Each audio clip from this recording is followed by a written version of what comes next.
দেখো বন্ধুরা, আমি সকালে সমস্ত কাজ কমপ্লিট করে, সমস্ত বলবো না, জাস্ট বাসি ঘরটা ঝাড় দেওয়া হয়েছে, আমি ব্রাশ করে চুল আসছে, এই আসলাম চা নিয়ে খেতে। এখন কিছু বাসন আছে, এগুলো মাজবো। তো আজকে চাটা প্রায় আমার শেষ, একদম শেষ। কেন বলো তো, তোমাদের কাছে চাটা দেখাতে পারিনি। 2 কাপ চা যেরকম করি, আমার শাশুড়ি করে দিলাম, তখন হুট করে বর চলে এসেছে, একটু দরকার ছিল, চলে এসেছে। এবার আমি বললাম চা খাবে, বলো হ্যাঁ। তো আমি আর চা করিনি, একটু বেশি বেশি করে শীতকালে চা করি, তো তার থেকেই বরকে একটুখানি দিলাম।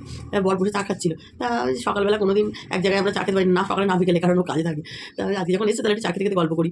আর তারপরে কোনোদিন ক্যামেরার সামনে সেভাবে আসেও নি, আছে যদিও। এই চাটা খাওয়া গেল, ওই উঠে এবার বেরোবে এক জায়গায়, তো তার জন্য আমি ক্যামেরাটা অন করলাম। ঠিক আছে, তাহলে এখন রাখছি। এই দেখো আমাদের 2 কাপ চা দুজনে খেয়েছি, ও আসলো বলে ওকে দিলাম, আমার থেকে একটু দুজনে খেলাম। রাখছি তাহলে এখন। গুড মর্নিং ফ্রেন্ডস, দেখো কাকে নিয়ে এসেছি, আমার দাদা ভাই। দেখতে পেয়েছো? দেখো, হাই করে দাও সবাইকে। দাদা, এটা টাটা করে দাও, টাটা, ওটাই হাই। এই তো হাই করো, হাই করো। হ্যাঁ, ওটা ওটা পরে। এদিকে দেখো, এদিকে দেখো, এই যে সবাইকে ডাকো, সবাইকে ডাকো। মুখে আওয়াজ করছে, দেখেছো? দেখো, ওখানে পিপি আছে, ও দাদা আছে, সবাইকে দেখছে। দাদা, এই দেখো, এই দেখো, এই দেখো, এই দেখো, তুমি এদের সাথে কথা বলবে? এই দেখো দাদা, এদিকে তাকাও। এই তো, এই তো, ওদের তো হামি দিয়ে দাও, এটা হামি দিয়ে দাও, হাত দিয়ে ওরকম করে না। হ্যাঁ, বলে বাবালে, আমার গালে তো হামি দাও তো দাদা, গালে দেবে না, বলছে দেবে না, দেয় কিন্তু। দেখো দাদা, গালে হামি দাও, দাও দাও, হ্যাঁ না। বলে বলে, ও একটু আগে ঘুম থেকে উঠলো, ওই জন্য মুডটা ভালো নেই। দেখো দেখো দেখো দেখো দেখো দেখো, পিপি স্নান করতে যাবে, তো তার আগে ওকে নিয়ে আসলে একটুখানি। তো তারপর এবার আমি কালকে তো আমার বর খাইনি, রাত্রে খাইনি, মানে বাড়িতে গেছিলো, তো সেখানেই খাওয়া দাওয়া করে এসেছি। তো সেই ডাল, মুগের ডাল, আলু ভাজা, আমার মেয়ে এমনি ডালের মধ্যে ভীষণ ভালোবাসে, সেই মুগ ডাল হোক, মুসুর ডাল হোক, যাই হোক খুব ভালোবাসে। তো ওর ফেভারিট ডাল, আলু ভাজা, তো যেটা আছে, ভাতটা গরম করে দেবো, ডালটা গরম করে দেবো, ও খেয়ে দেবে। তো ঠিক আছে, এখন রাখছি, পরে আসছি। তো হ্যালো ফ্রেন্ডস, আমি এই আসলাম, এসেই তখন বোধহয় পুচকুটাকে নিয়ে খেলা করছিলাম, তারপরে পুচকুটাকে দিতে গেলাম, দিয়ে এসে মেয়ে গেল স্নান করতে, তো আমি ওই ভাত ডাল গরম করতে বসালাম। আর এবার আসলাম বিছানা গোছাতে। তো একটা মানে খারাপ খবর পেলাম, মনটাও খুব খারাপ লাগছে, শুনে খুব কষ্ট হচ্ছে। আমাদের একটা দিদিভাই, তো উনি মারা গেছেন। মানে আমাদের আত্মীয় না, কিন্তু হয় না অনেক সময় যে কিছু কিছু মানুষ থাকে যারা না আত্মীয় না হলেও আত্মীয়র থেকে অনেক বড় হয়ে যায়, তো সেরকমই সম্পর্ক ওদের সাথে। মানে আমার শাশুড়ি আর ওই দিদিভাইয়ের মা দুজনে একই জায়গায়, মানে বাপের বাড়ি, আমার শাশুড়িরও যেখানে বাপের বাড়ি, ওই দিদিভাইয়ের মায়েরও সেখানে বাপের বাড়ি। তো প্লাস বিয়ের পরে আমার শাশুড়ির এখানে বিয়ে হয়, আর ওই জেঠিমার, মানে ওই দিদিভাইয়ের যে মা, তো ওরও ওই জেঠিমারও এখানেই বিয়ে হয়েছিল। তো সম্পর্কটা আরও বেশি ভালো হয়ে গেছিলো, যেহেতু আমার শাশুড়ি আর ওই জেঠিমা ছেলেবেলার থেকে, ছোটোবেলার থেকে বন্ধু। তারপরে বিয়ে হয়েছে এক জায়গায়, আরও বন্ধুত্বপূর্ণ সম্পর্কটা আরও বেশি হয়েছিল। তো ওদের ফ্যামিলির সঙ্গে আমাদের ফ্যামিলির খুব ভালো একটা সম্পর্ক। তো এই একটু আগে আমার বর এসেছিলো, মানে তোমাদের দেখায়নি, বললাম চাটা খেয়ে বেরোলো। তারপরে আমার বর ফোন করে বলছে যে এই ব্যাপার। তো শুনে তো খুব খারাপ লাগলো, যে মানুষটা আমার অনেক দিন থেকে শরীর খারাপও হয়েছিল দিদিভাইয়ের। তো যাই হোক, কিন্তু মারা গেল এক্ষুনি এক্ষুনি। মারা যাওয়ার বয়স যদিও হয়নি দিদিভাই, কিন্তু কি নিয়তি, কিছু বলার নেই। তো দিদিভাই মারা গেল শুনে এত খারাপ লাগছে, মনটা যেন এত কষ্ট লাগছে, মনে হচ্ছিল যে যাই। কিন্তু যেহেতু মেয়ের স্কুল আছে, এবার মেয়েকে রেডি করে দেবো, স্কুলে তো শাড়ি পরে যেতে হবে, ও শাড়িও ঠিকঠাক পরতে পারে না। তারপর ওর খাইয়ে টাইয়ে দিই আমি, ঘরের কাজ না হয় আমি এসে করতাম, কিন্তু এই কাজগুলো তো করতে হবে। তো ওদেরকে আমি ফোন করে জিজ্ঞাসা করলাম যে তোমরা কখন যাবে, মানে জেঠিমার যে ছেলে, দিদিভাইয়ের তো অন্য জায়গায় বিয়ে হয়েছে, দিদিভাই তো বিয়ে হয়েছে, তো জেঠিমার যে আরেকটা ছেলে আছে, তার ছেলেকে ফোন করলাম। তো ছেলেটা বললো যে জেঠিমা, কাকিমা আমরা একটু পরেই বেরোবো। তো যার জন্য ওরা একটু পরে বেরোবো, আমি যদি একটু দেরি করেও বেরোতো, কারণ ওদের তো তাড়াতাড়ি যেতেই হয় বলো। এবার আমার কথা বলছি, যদি মানে একটু দেরি করে বেরোতে পারতাম তাহলে খুব ভালো হতো, একটু যেতে, কাজটা গুছিয়ে যেতে পারতাম। কিন্তু হবে না, হয়তো আমার যখন কাজ গুছানো হবে তখন গিয়ে হয়তো দিদিকে আর দেখতেই পারবো না। তাহলে গিয়ে কী লাভ বলো, যে মানুষটাকে দেখতে যাব, সেই মানুষটাকে যদি দেখতে না পাই। তাই ভাবলাম, তাহলে আমার বরকে ফোন করলাম, বর বললো আমিও তো এখন যেতে পারবো না, একটা কাজে এসেছি, তাহলে দেখো তুমি যদি যেতে পারো। আবার আমি বললাম কি, আমি যাব, কিন্তু গিয়ে তো আমি দিদিকে দেখতে পাবো না, কারণ ততক্ষণ হয়তো দিদিকে নিয়ে বেরিয়ে যাবে। তাহলে আমি গিয়ে কী দেখবো বলো, একটা মানুষকে দেখতে গিয়ে যদি সেই মানুষটাকে দেখতে না পাই তাহলে ভালো লাগে? তাই ভাবলাম না, থাক তাহলে, গিয়ে আর কি করবো বলো। তো এই ঘরের কাজগুলো করি আস্তে আস্তে, মনটাও আজকে আর ভালো লাগবে না সারাদিন। একটা ভালো সম্পর্ক ছিল তো, এবার নিজেরই খারাপ লাগছে। তো ঠিক আছে, আমি বিছানাটা গুছিয়ে নিই, তোমরা সাথে থাকো, দেখতে থাকো।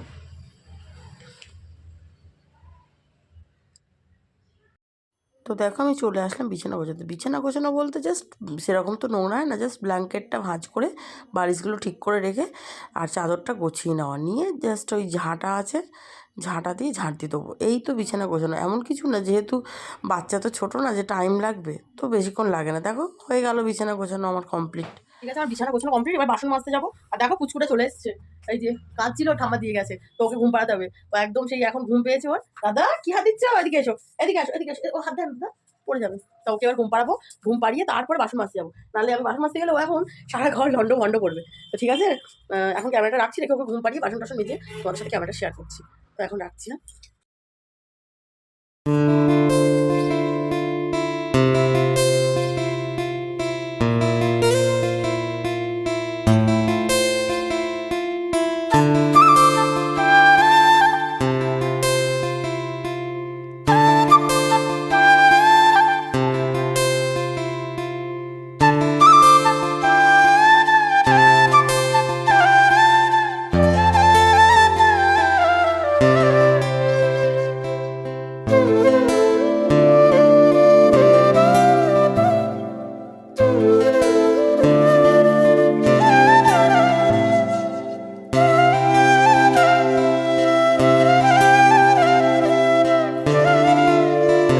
দেখো আমার জামা কাপড় যেগুলো ছিল, সরি জামা কাপড় বলছি, বাসন যেগুলো ছিল সেগুলো মেজে নিলাম। আর পুচকুটাকে তো একটু ঘুম পাড়ানো, যত বড় হচ্ছে দুষ্টু হয়ে যাচ্ছে, ছোটোবেলা না একটুখানি এ করলেই ঘুমিয়ে পড়তো, এখন আর ঘুমায় না।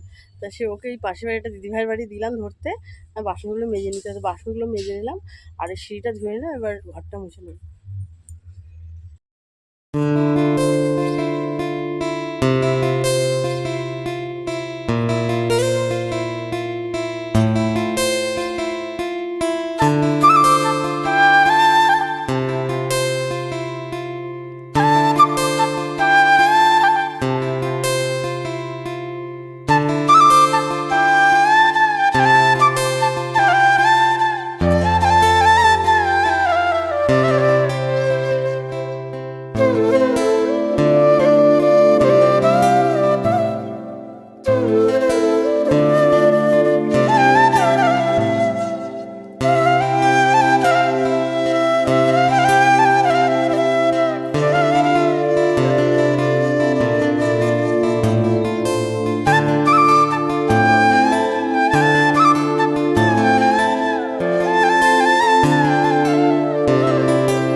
হ্যালো গাইজ, দেখো আমি স্নান করে চলে এসেছি, আজ মাথা ঘষেছি, তো সেই জন্য মাথাটা এই গামছাটা জড়িয়ে রেখেছি। চলে এসেছি, এসে ঠাকুর দেওয়া কমপ্লিট হয়ে গেছে, এবার আমি যাবো রান্না করতে। তো এখন প্রায় 12টা তো অলরেডি বেজে গেছে, তো ঝটপট করে রান্নাটা করে নিই তোমাদের সাথে, তারপরে আবার আসছি রান্নাটা করে তোমাদের সাথে রান্নাটা শেয়ার করতে আবার আসছি। হ্যালো গাইজ, দেখো আমি চলে এসেছি, আমার রান্না প্রায় কমপ্লিট। ভাত হয়ে গেছে, একটা তরকারি আর একটা মাছের ঝোল ফুলকপি দিয়ে, তো জাস্ট ফুলকপি দিয়ে মাছের ঝোলটা নামাবো, ভাত আর একটা চচ্চড়ি সেটা হয়ে গেছে। তো ব্যাস এটা নামিয়ে নেবো, নিয়ে খেয়ে নেবো। আর এই পুচকুটাকে নিয়ে এসেছিলাম, পুচকুটাকে নিয়ে এসে একটুখানি খেলা করছিলাম, তারপরে ও আজকে সকালে ঘুমায়নি, তো তাই খেলা করতে করতে দেখলাম ঘুম পেয়ে গেছে, তাই ঘুম পাড়িয়ে দিলাম, দিয়ে ওকে এই যে একটুখানি শুয়ে দিলাম। দেখো এই যে শুয়ে আছে পুচকুটা, তো ও ঘুমাচ্ছে, আমি সেই সুযোগে কাজগুলো করে নিই, নাহলে উঠে গেলে আবার ভয় লাগে, খাটের থেকে বাচ্চা মানুষ তো। তো আমি রান্না করতে করতে ওকে দেখতে পাচ্ছি, যদিও রান্না করছি, দেখো তোমাদের দেখাচ্ছি ব্যাক ক্যামেরা করে। দেখো আমি এইখানটা রান্না করছি আর এই যে ওকে দেখতে পাচ্ছি। ঠিক আছে, আমি এবার তরকারিটা হয়ে গেছে, নামিয়ে গ্যাস ট্যাসগুলো মুছে নিই, বাসন এখন মাজবো না, একেবারে বিকেলে খেয়ে দিয়ে একসাথে রান্নার বাসন খাওয়ার বাসন মেজে নেবো। তো জাস্ট গ্যাসটা মুছে নেবো আর ব্যাস, এবার তারপরে পুচকুটার কাছে এসে একটু বসে থাকবো, তারপর উঠে গেলে ওর মায়ের সঙ্গে নিয়ে যাবে, না আমি দিয়ে আসবো। ঠিক আছে, তো ঠিক আছে এখন রাখছি। যদি বিকালবেলা বাসন মাঝে মাঝে তোমাদের শেয়ার করতে পারি তো শেয়ার করবো, আর নাহলে একবারে বিকেলে চা নিয়ে আসবো, সন্ধ্যাবেলা চা নিয়ে আসি। তো ঠিক আছে এখন রাখছি। আর দেখো আমি মাথা ঘুরছি, এখনো গামছাটা খুলিনি, জাস্ট এখান থেকে খুলেছি, মানে গামছাটা খোলার একদম সময় পাই না, তারপরে কী বলতো তখন চুলটাও আসতে যাবে, থাক একেবারে পরে করবো। তো ঠিক আছে এখন রাখছি। তো দেখো আমার রান্না কমপ্লিট, আর তোমাদের ফাইনাল লুকটা একবার দেখিয়ে দিই, তো তোমরা ব্যাক ক্যামেরা করি দেখে নাও। দেখো এটার মধ্যে ভাত আমি যেমন সচরাচর ঝুড়ি দিয়ে ভাত ঢেকে রাখি, আর দুটো বেগুন ছিল বন্ধুরা, তো দুটো বেগুন ভাজা করে নিয়েছি, জাস্ট 2 পিস ছিল, আর এর মধ্যে কাঁচা টমেটো আর আলু দিয়ে নিরামিষ করে একটা চচ্চড়ি করেছি। আর এটা হচ্ছে আমার মাছের ঝোল, তারও গরম তো ভীষণ গরম, দেখেছো ধোঁয়া হচ্ছে। তো ঠিক আছে বন্ধুরা, এখন ঝটপট করে খেয়ে নিই, তারপরে তোমাদের কাছে সন্ধ্যাবেলা আসছি চা নিয়ে। তো এখন রাখছি।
আমি চলে এসেছি সন্ধ্যেবেলা চা খেতে।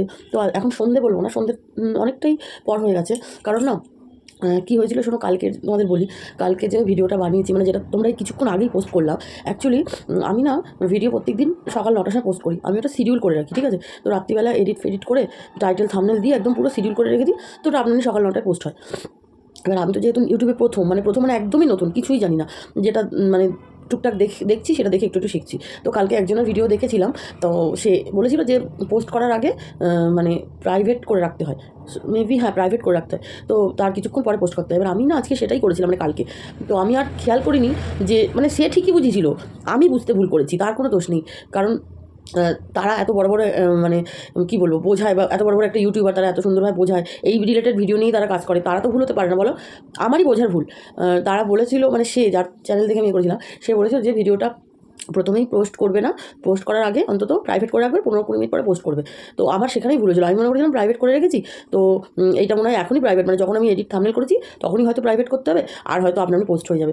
তো আমি এখন এই সন্ধ্যেবেলা সবে সন্ধ্যে দিয়ে ফোনটা ঘাঁটছি, যে দেখি আমার ভিডিওতে খুব বেশি তো ভিউজ আছে না, যায় আসে, ওটা ভালো লাগে। তো দেখি, তো দেখলাম একটাও ভিউজ আছে। তো ওখানে না এরকম মানে পোস্টার আগে যে তুমি শিডিউল করে রাখি বললাম তোমাদের, এরকম একটা তালা মতন লক মতন একটা থাকে, তো সেটাই আছে। তো আমি তো ভাবলাম এটা কেন হলো, আমি তো বুঝতে পারছি না কেন। এবার তারপর মেয়েকে দেখালাম, মেয়ে বলছে কী হয়েছে, তুমি চিন্তা করছো কেন? এবার যে তুমি ইউটিউব সম্বন্ধে তো বুঝি না, তখন না মাথাটা কেমন একটা করছিল, আমি ভিডিওটা পোস্ট করলাম, পোস্ট হলো না কেন, এরকম কেন হলো? তারপরে মেয়ে বলে যে তুমি তো এটা প্রাইভেট করে রেখেছো। তো তারপরে মেয়ে আবার ঠিক করে দিল। তো ও ঠিক করে দেওয়ার সাথে সাথেই একদম পোস্ট হয়ে গেল। মানে আজকে ভিডিওটা আমার সন্ধ্যে বোধহয় 6:30টার মনে হয় ওরকম টাইমেই গেল। আমার তো খুব খারাপ লাগছে, যেহেতু বলে যে আমি শুনেছি যেটা, যে ইউটিউবে ভিডিও পোস্ট করার টাইম প্রত্যেক দিন যে টাইম দেবে সেই টাইমেই দিলে ভালো হয়, যার জন্য আমি শিডিউল করে রাখি। তখন আমি বুঝতে পারলাম যে ভুলটা আমার, যে বুঝিয়েছিল তার ভুল না, সে ঠিকভাবেই বুঝিয়েছিল। সে বলেছিল পোস্ট করার, যখন ভিডিওটা পোস্ট করবে তার 15-20 মিনিট আগে মানে প্রাইভেট করে তারপরে পোস্ট করতে।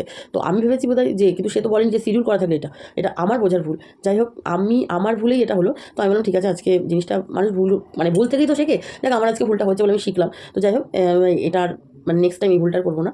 যাকে তোমাদের সাথে অনেক বকবক করে ফেললাম, তোমাদেরকেও একটু জানালাম এটা। যাকে, তো আমি এখন চা নিয়ে বসলাম। আজকে আর ট্রাইপডে ফোনটা রাখিনি। আজকে কী করেছি, এই যে বিস্কুট খাচ্ছিলাম, মানে যেটা করতাম আমার ট্রাইপড না আসার আগে পর্যন্ত, বিস্কুট খাচ্ছিলাম, বিস্কুট নিয়েছি চা দিয়ে খাবো বলে, তো বিস্কুটের কৌটোটাকে শুয়ে দিয়ে তার উপরে ফোনটাকে রেখেছি। তো আমার ইচ্ছে করলো না ট্রাইপডের মধ্যে ফোনটা লাগিয়ে আবার করে, ঠিক আছে আজকে এইভাবেই থাক। তো তোমাদেরকে এই যে চা খাচ্ছি, চাটা দেখিয়ে দিই। এই যে চা আর বিস্কুট, এই বিস্কুটগুলো না ভীষণ খাস্তা, তো যখন ঢেলেছিলাম তখনই ভেঙে গেছিলো। তাই ভাবলাম যখন ভেঙেই গেছে তাহলে এই ভাঙা বিস্কুটগুলোই খাই, কারণ কেউ আসলে তাদেরকে তো ভাঙা বিস্কুট দেওয়া যায় না বলো? তাই ভাঙা বিস্কুটগুলো ঘরের লোকেরাই খেতে হয়, তাহলে এইগুলো আমি খেয়ে নিই, আর ওই বিস্কুটগুলো থাক। তো ওই ভাঙা কটা 2-3টে বিস্কুট ছিল, তাই নিয়ে আর এই চা নিয়ে বসলাম। তো ঠিক আছে, এখন এই মুহূর্তে আর কি বলবো বুঝতে পারছি না। ঠিক আছে, তো এখন ভিডিওটা অফ করছি। যদি রাত্রে কিছু মানে কি বলবো, কিছু দেখানোর থাকে তাহলে দেখাবো, আর না হলে ভিডিওটা এখানেই এন্ড করে দেবো। তো এই মুহূর্তে হয়তো ভাবছি যে দেখাবো, বাট রাত্রে হয়তো অনেক সময় রাত্রে কী হয় বলো তো, যেহেতু একটু পরে কিছুক্ষণ পরেই আমার বর চলে আসবে, ওর সাথে কথাটা বলি, তারপরে রান্না করি, মেয়ের সাথে কথা বলতে বলতে রান্না করি, তখন আর না খুব একটা ইচ্ছে করে না যে ভিডিওটা সবসময় অন করে রাখছি আর কি, যেহেতু ওরা খুব একটা ক্যামেরার মধ্যে আসে না। তো সেই কারণে এখানেই চেষ্টা করছি রাত্রে কিছু দেখাবার, বাট যদি দেখাতে না পারি তাহলে তোমরা কিছু মনে করো না, সরি। তো ঠিক আছে, এখন এই মুহূর্তে আপাতত এখন রাখছি।